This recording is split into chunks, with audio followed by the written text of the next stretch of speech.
போல மாறினேன், நன்றியை வாய்விட்டு கூறினேன்.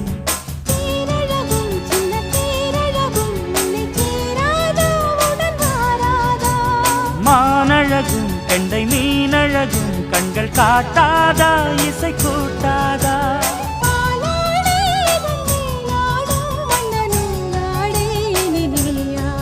மலை கோயில் வாசலில் கார்த்திகை தீபம் நின்னுதே,